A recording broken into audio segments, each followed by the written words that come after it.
The Helix is coming. You heard that right. The Helix is coming. If you're looking for a place where innovators, entrepreneurs, and other smart people gather, you don't have to go to Research Triangle Park. You don't have to go to Silicon Valley. It is all right here in New Jersey. Minutes from Rutgers University and a short drive or train ride to New York City, Philly, Boston, and DC. So what is the Helix? Well, the Helix is a new innovation district in New Brunswick, New Jersey that offers a range of physical environments, a vibrant innovation community, and a strategic central location. The Helix will uniquely mix workspaces, classrooms, laboratories, venues, and a collaborative environment to create a dynamic community and setting for innovative minds. Universities, startups, Fortune 500 companies, entrepreneurs, researchers, and many others are already signing up to call the Helix home. Thus far, the Helix has assembled a community of innovative private and public organizations such as Rutgers Health, the New Jersey Innovation Hub, RWJ Barnabas Health, Hackensack Meridian Health, universities from Ireland and Israel, and others. The Helix is coming. Visit helixnj.com to learn more. This Halloween, mystery lurks around every corner. Bundle up with Disney Plus and Hulu. What are you scared of? The dark. It's spine-tingling fun on Disney Plus with Haunted Mansion and Goosebumps. I'm gonna need you to spread the word. Then feel the bone-chilling terror on Hulu with The Boogeyman and American Horror Story Delicate. Something's happening to me. The Disney Bundle with Hulu and Disney Plus. All of these and more streaming this month. Plans starting at $9.99 a month. 18 plus only. Access content from each service separately. Offer valid for eligible subscribers only. Terms apply. From NJ.com and the Star Ledger, welcome to the Rutgers Rant, your one-stop podcast for the Scarlet Knights, with your hosts Steve Politti and Rutgers insiders Brian Fonseca and Pat Lenny. Let's start shopping. Okay, everybody, welcome back to the Rutgers Rant, our Picks Pod edition for the Michigan State week. I'd like to give you guys a glimpse into our lives as journalists. So we're in Camp Randall Stadium. Rutgers is driving for a late touchdown, and Lanny and I are singing a little song. We're going, backdoor cover, cha, cha, cha, cha, cha, as poor Fonseca just sits there shaking his head, knowing it was inevitable. The Scarlet Knights would come back 12.5 points. They lost by 11. I know I picked Rutgers to win, but Vegas doesn't care, baby. That's a win for you and I, Pat. We're back. That's it. We're back. Tied up at the top of the standings. You guys should thank Luke Fickell every week for being a coward and not kicking a field goal as time expired. Because you know who would do that? James Franklin would cover the spread for his donors. Luke Fickell does not. That's why he will never win a national championship in Madison. And no, I'm not mad. You're mad. You're mad. Admit it. You're furious. You're free. You thought you were going to go you were thinking, I'm going perfect this year. I'm not going to miss one. And there you go. Now you're all tied up with us. Anyway, this week, Michigan State, what is it? -4.5. We'll make that pick soon. Or is it 5? What are we at now? I think it's 5, and we can go either side of the which side do you guys want to go on? What do you want to do, Pat? You decide. I think 4.5 since it's at 3. That's a good point. All right, 4.5. We'll make those picks in a minute. We've got our favorite alumni game, Boomer versus Zoomer, all sorts of fun. Fonseca's going to tell us about Minneapolis Basketball Media Day, but let's talk about Michigan State first. Rutgers is playing at Homecoming. Should be a big crowd, although rainy day in Piscataway. Look, I think everyone kind of expected when all of the turmoil hit with Michigan State that they'd go in the tank, and they really haven't. They haven't lost a lot of players, lost a couple, but not a big number of guys, as far as I can tell. Coming off a bye, they haven't quit, right? I mean, this is still a talented team that hasn't given up on the season. I would preface it by saying this. They haven't lost a lot of players, but the 3-game losing streak, they have not looked like a good team. They've been, routed in these games. Turnovers have been a huge problem, and they're not playing the type of Michigan State football that they established for a while. Last year you thought Rutgers could go into East Lansing and kind of run the ball all over that defense. This year, it seems like if there is a strong part of Michigan State this year, it's that front seven. So it could be another tough game running the ball, at least from my perspective. But yeah, I think overall they're spiraling, but it's not because they're losing players. It's just, I think they've played some decent teams and they've maybe just lost a little luster. They also run the ball pretty well too on the other side, right? Nate Carter, second in the Big Ten in rushing. That's a bad, not a great thing for the Scarlet Knights, but they're changing. Looks like they're changing quarterbacks. At least they're talking about potentially changing quarterbacks, which for me means they're changing quarterbacks. What's the situation there offensively?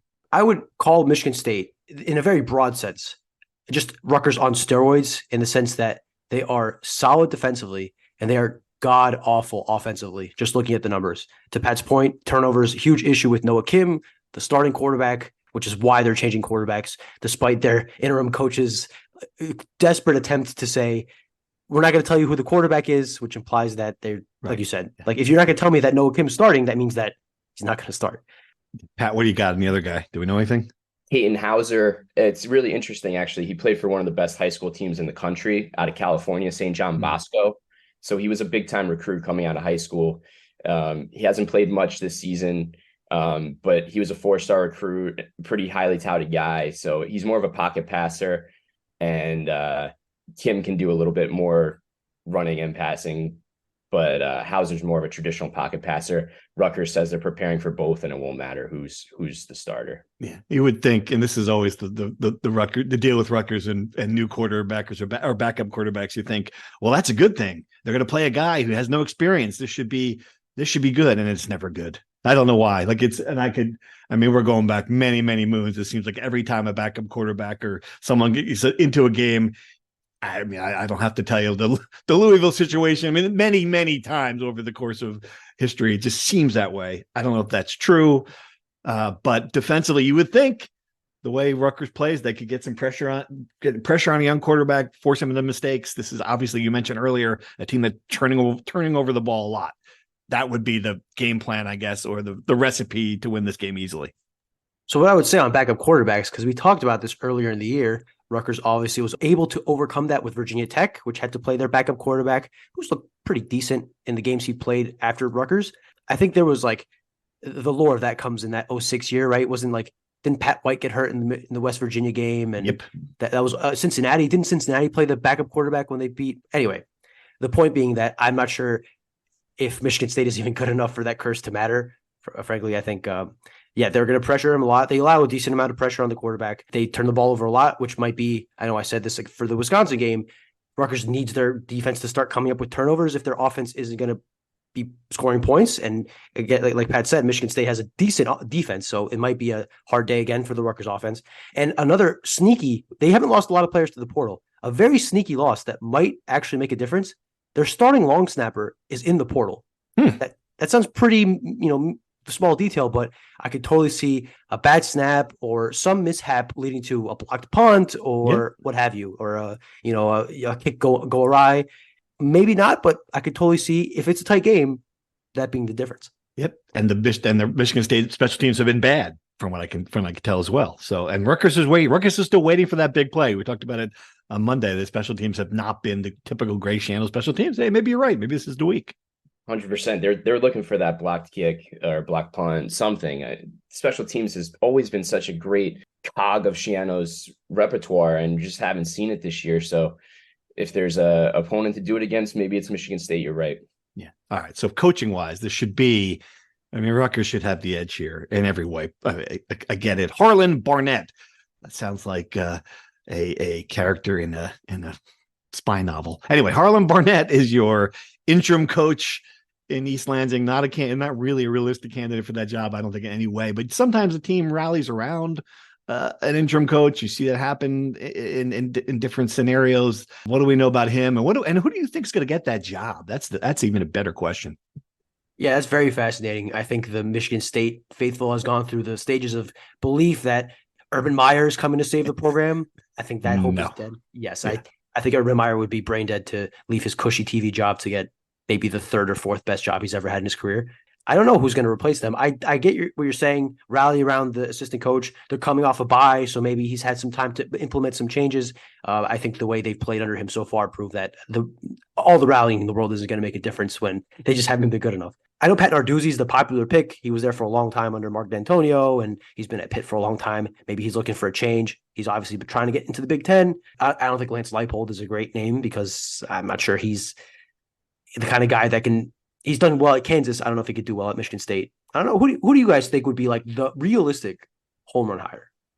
Narduzzi is a pretty good one, Pat. I don't have a great one. So I was going to say Mike Elko from Duke, because he's done such a phenomenal job building that program. But the thing is, Michigan State isn't a program that needs to be built from the ground up. They need someone to come in and just maintain its level. So you got to look for like a guy that's more established, like an Arduzzi would be, I think, slam dunk hire. I wonder about Elko if he's going to be at this point, if he's going to be a bigger candidate in Michigan State. We don't know what jobs are going to open, obviously, at this point, but he might have better options. Is that possible? I mean, he's at this point, he could be the best candidate on the market. So, yeah, I just think Michigan State with the money, obviously they're willing to throw around at a coach. They do have money. Yes. It's always an attractive option. So that may make a difference for whoever the hire is. And with the divisions going away, there is more of because before you're fighting Ohio State, Michigan, Penn State for a division title. We talked about how it helps Rutgers. It helps Michigan State too. So maybe that job becomes more attractive. And obviously they've had a success before. They've won in recruiting. It's certainly an attractive job. It's probably a second tier job in the Big Ten. It's still pretty attractive. Here's a flyer. Is PJ Fleck locked in at Minnesota? Wow, that feels lateral-ish, but I guess really it's not. He's contracted. I feel like they can get out of contracts, obviously, but man, that feels like a pretty sturdy contract. And he's not having a great year either. He's coached in Michigan before. He's been at Minnesota a long time. He's tapped out that program because they're just that 2019 year was the peak. They're never going to do that again. And again, he's proven that he can have success in the Big Ten and he can recruit. Like that's something Michigan State needs is a guy who can go out and put energy into this dead program, recruit. That's a great pick, Pat. I'm liking it the more I think about it. He's going to row the boat right across the Great Lakes. I love it. All right. Before we do the pick, let's talk about Basketball Media Days. You were out there in Minneapolis, Brian. Your typical dog and pony show, from what I can tell. I saw that you made some TV time when Big Cliff stole the microphone and asked the question of Steve Peichel. What are your takeaways from your experience out there? Yes, I made a cameo in a Rutgers basketball Twitter video while during Steve Peichel's side session with the media, 30 minutes. He was interjected by a intrepid reporter, Clifford Amori, who asked a very important question: which of between him and his two other teammates, Mawat Mag and Andre Hyatt, had the best style? And I can't remember Steve Peichel's answer. I don't know who I would pick.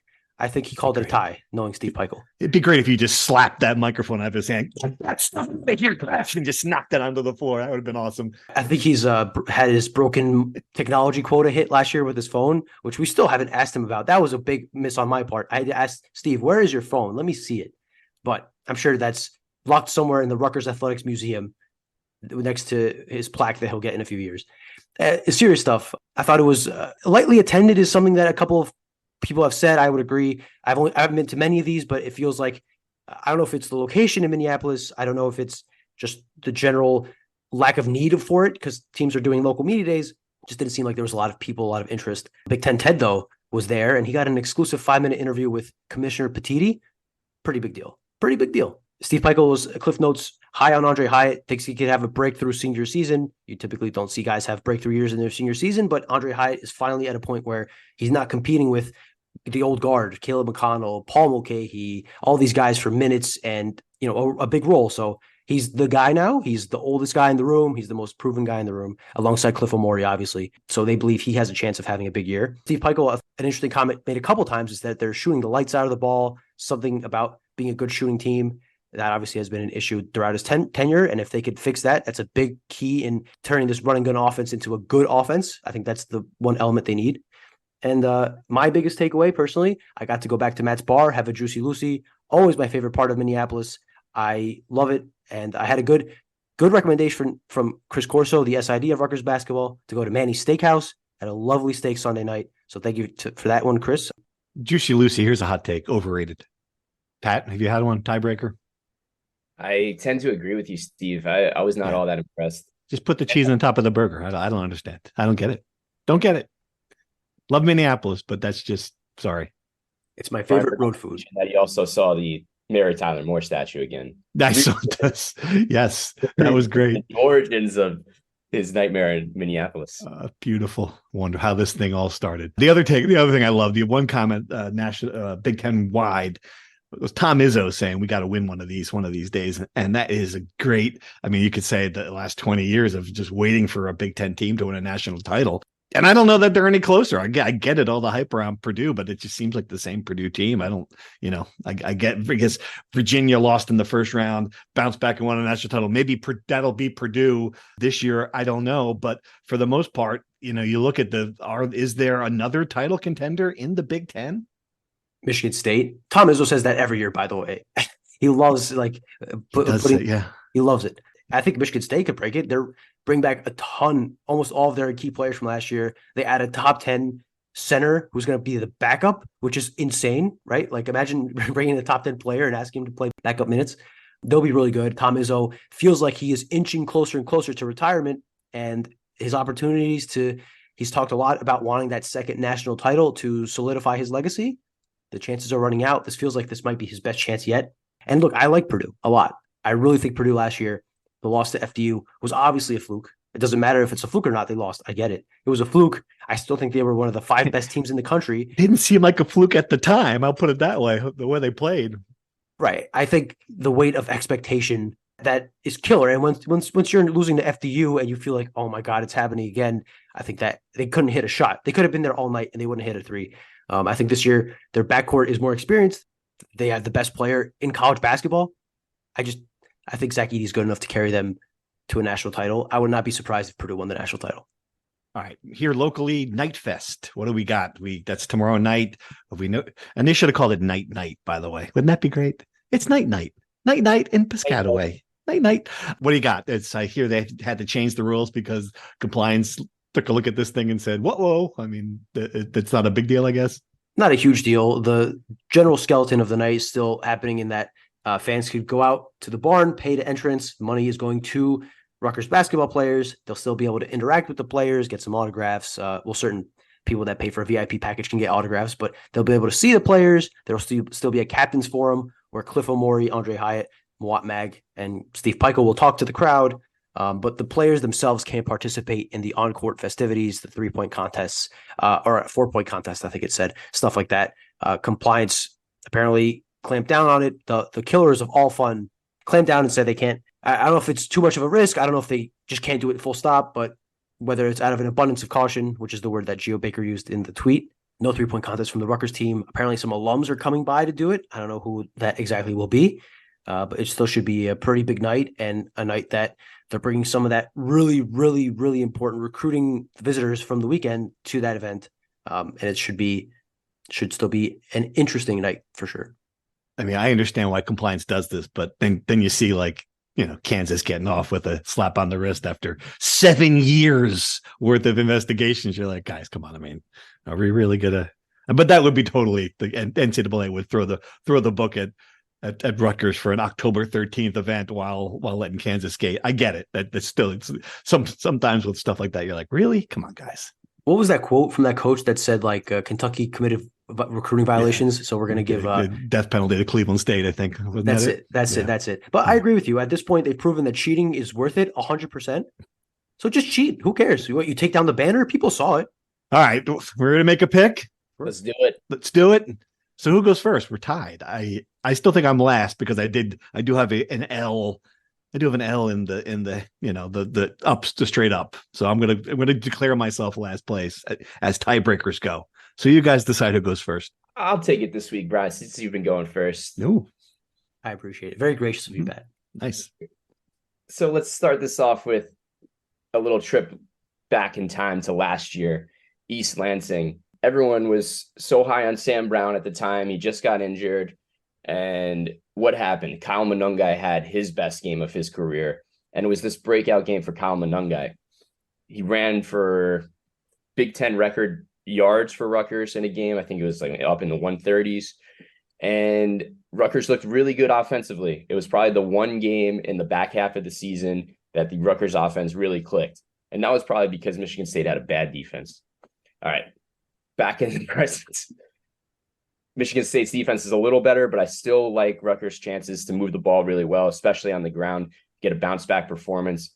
Monungai facing his old teammate, Jalen Berger, Michigan State running back, is always an interesting storyline in this one. And I just think Monungai is going to have a really big day, carry the load, and get Rutgers this much needed win. So I'm going to go Rutgers 28, Michigan State 17.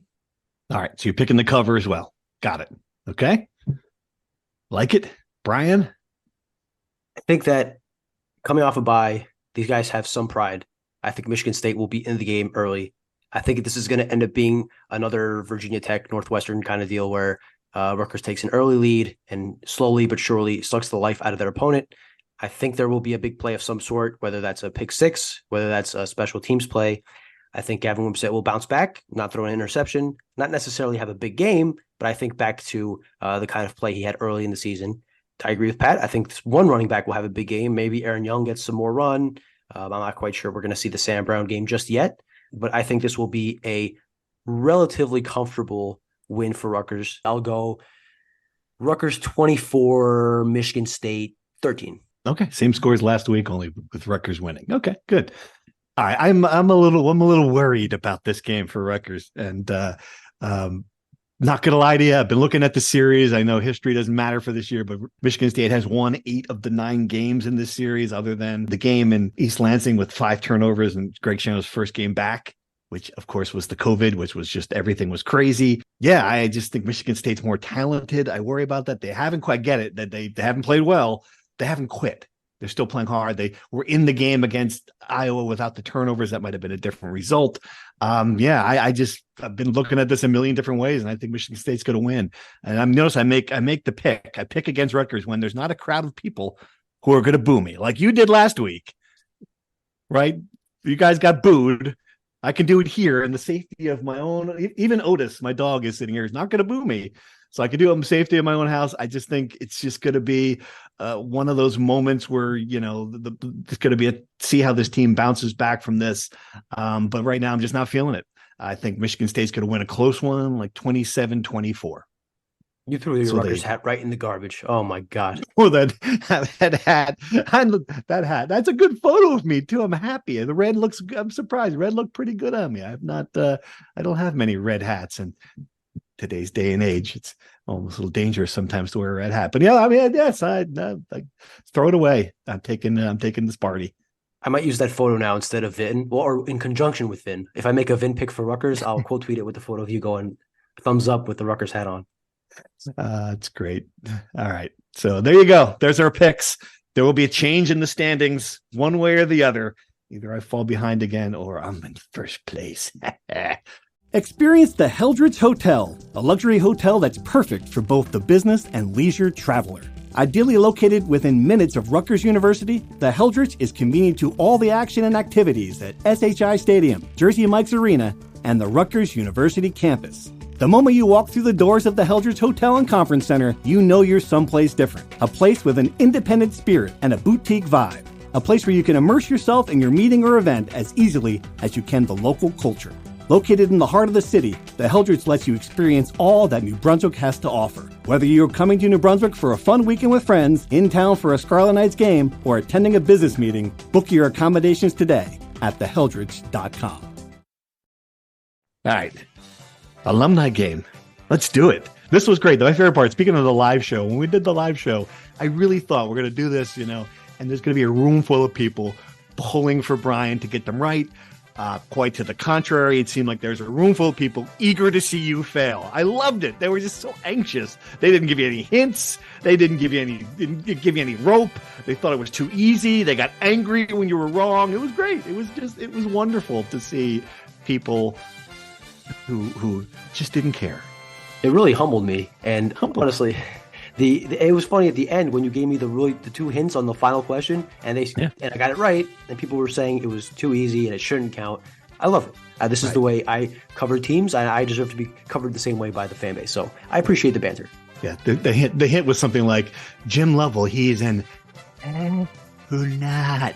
Like we were basically spelling. It starts with an A and ends with Stronot. That was the hint. The hints were so at a certain point we were just kind of laying it out there for you. Apollo 13. I thought that would be pretty obvious, but you went with at one point we said at one point, if you missed it last week, we said that Jim Lovell was played by Tom Hanks in a movie, and you went to Castaway first. You picked like the 7th most popular Tom Hanks movie. Like what? Apollo 13. Forrest Gump was your second. That's his most popular story. I realized shortly after that Forrest Gump is a fake guy, but in the moment I was like, I got him. So it was fun. It was good. So the crowd was against you. I got to tell you, this week, Michigan State, I thought for sure there'd be some good alumni, but really it's kind of like a lame group of alumni. I don't know. So I think it's easy, but we'll see. Pat, I'm going to put it at 6.5. Over, baby. I'm going with you guys. There's nothing that can shake your resolve in your friend on the beat. I respect that. I admire it too. All right. For 1 point, can you tell me, and I'm not going to just, I'm going to need, you're going to have to give me some more than just what he does for a living. Can you tell me who James Caan is? James Caan is an actor. He was in The Godfather. Absolutely. Ding, ding, ding. Misery, Honeymoon in Vegas, Brian's Song, Brian Piccolo and Brian's Song. So yeah, okay, there you go. 1 point. Good. I was a little worried, but I thought you'd get it. 2 points. Can you tell me who Carl Banks is? Carl Banks, the former defensive end of the New York Giants. We got to give. I mean, he was a former Giant. I mean, okay, Linebacker. He was a linebacker. Yeah. Okay. Yeah. Absolutely. We'll give it to you. Linebacker, Giants. Good. Good. One of Michigan State players. Excellent. Is 2 for 2. Is he in the Hall of Fame? Carl Banks? He is not in the Hall of Fame. No. There are some Giants fans who believe he should be there, but when you've got Harry Carson and Lawrence Taylor both at his position who are in the Hall of Fame, it's going to be kind of tough for Carl. Was he a pass rushing linebacker at least? I don't think I would characterize him as a pass rushing linebacker.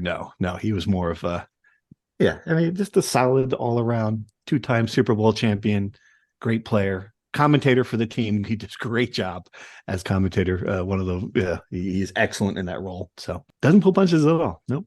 2 for 2. All right. I think he'll be 3 for 3. Let's see.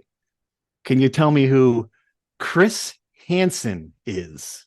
The reporter for Nightline NBC, famously the host of To Catch a Predator. There you go. These are really easy. This is easy this week. I'm just telling you, I could have gone the other direction, give you some obscure ones, but yeah, he's the guy who, when he rings your doorbell, you know your life is over. That's exactly it. Good job. Okay. 3 for 3 for the win. That's a little harder, but I think you might get it. Can you tell me who Tom Sizemore is? 4 points. Tom Sizemore. Okay. So Grady Sizemore was a baseball player. Yes. Yep. I don't think they're related. Okay. So that tells me he's not a baseball player. Mm-hmm. Tom Sizemore. He can't be an actor because you already have an actor on the list, obviously. And you wouldn't put 2 actors, right? Of course not. I mean, what would stop me from doing that? I guess I don't know. Logic, reason, common courtesy. Let's go with my other option. He's a singer. No, I'm afraid not. He is an actor. Actually, yes. He just died last year. I thought maybe you would remember that. No. Born on the 4th of July. He was in a bunch of movies, character guy. He was the mobster voice in Vice City, Grand Theft Auto Vice City. I don't know if that game is before your time or not. Yeah, I know. Okay. All right. And finally, this is a toughie, but if you got to think about what's missing in this man's name when I give it to you. George Steele. What's missing in his name? Like a nickname, perhaps, that he's not just George Steele. He is George Steele. I mean, is he a politician? That's the only thing I got. No, not a politician. No. Pat, you know who this is? An adult film star? No. Excuse me. I don't think so. I don't think so. That'd be a great name. He wouldn't even have to change it to give himself a stage name. That's right. That's right. Yeah. He was missing the name. I should have got that. That. George. No, nothing. What is it? George the Animal Steele. Wrestler? Famed professional wrestler. Is a Michigan State graduate. Womp womp. I told you.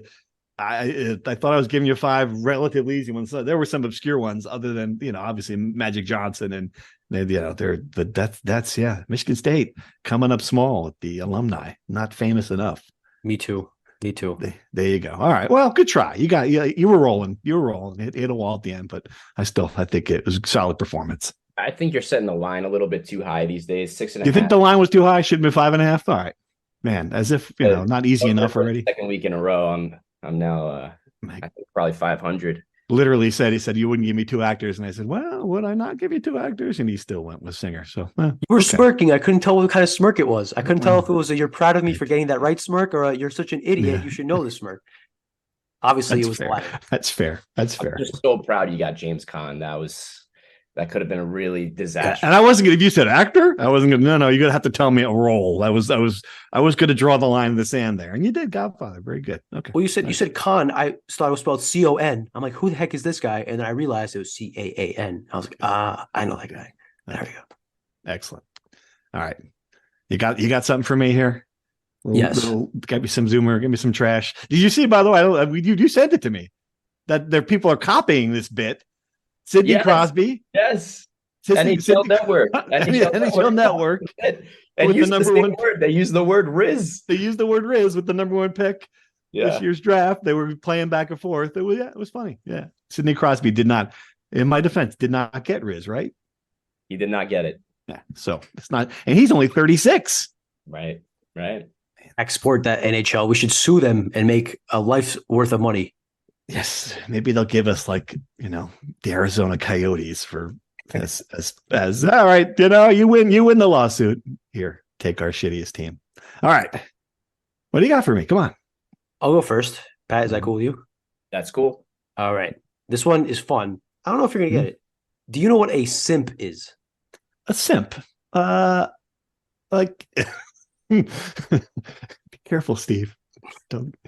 A simp is like someone who's uncomplicated, simple person. You're a simp. Hey, this guy's a simp. So I want to give you half credit. That was true in 1917 when it was the shortened version of simpleton. Yes, that's why I was trying to be careful. Yeah, so it's pretty good. The new age Zoomer.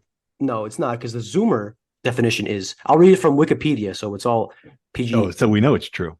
Simp is an internet slang term describing someone who shows excessive sympathy and attention toward another person, typically someone who does not reciprocate the same feelings in pursuit of affection or a sexual relationship. Essentially, a simp is usually a male in pursuit of a female, desperately going after her despite the fact that she keeps saying, leave me alone, I don't want to date you.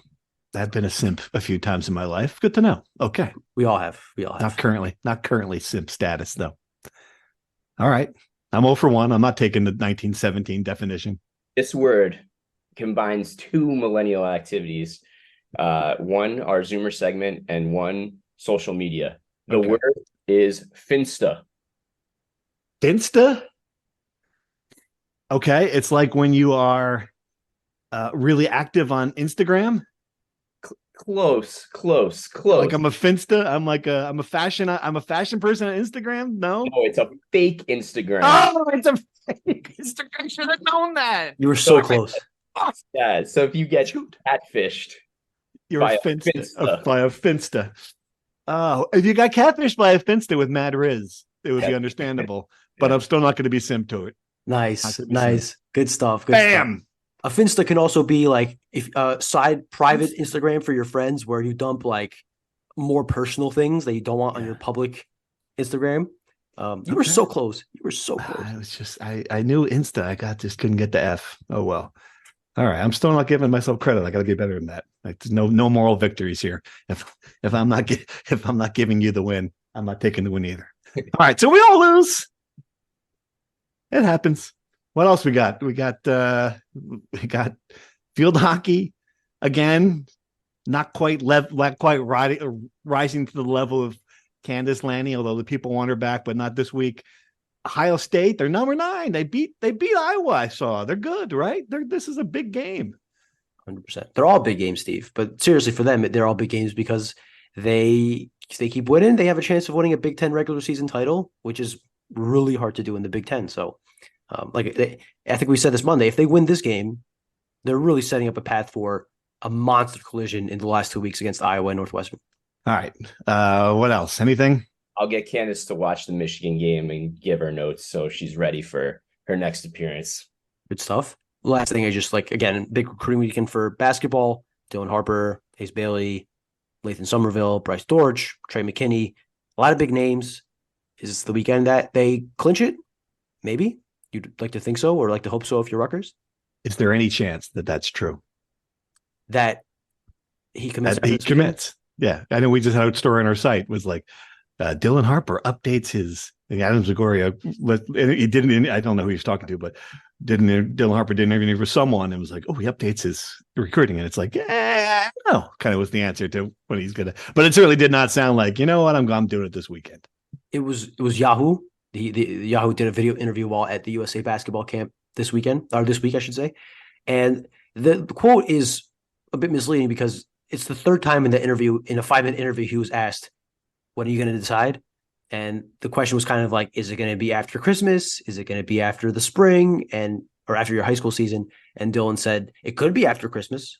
It could be after, my high school season. It could be whenever my gut says that I know the right place, I'll do it. Which, look, again, it could be after this weekend. It could be the week of signing day. It could be in the May signing period. I don't know. I think we've given up on trying to figure it out, but I do think there is a chance. Like, it wouldn't be impossible for him to commit before November. I would not be surprised. But if I had to bet, I'd bet it goes into the spring. He doesn't know. He don't think if either he doesn't know, which I think is the very obvious. He just doesn't know when he's going to do it, or if he knows, then he should be in the State Department because he is keeping like he is you hook him up to like some serious torture devices, and he is not giving this away. Like, he is good at this. I think he knows where he's going to go. I think he's deciding when and how to announce it. He wants this to be under his control. He wants to do it under his timing, not when people start crystal balling. So trying to figure that out is borderline impossible.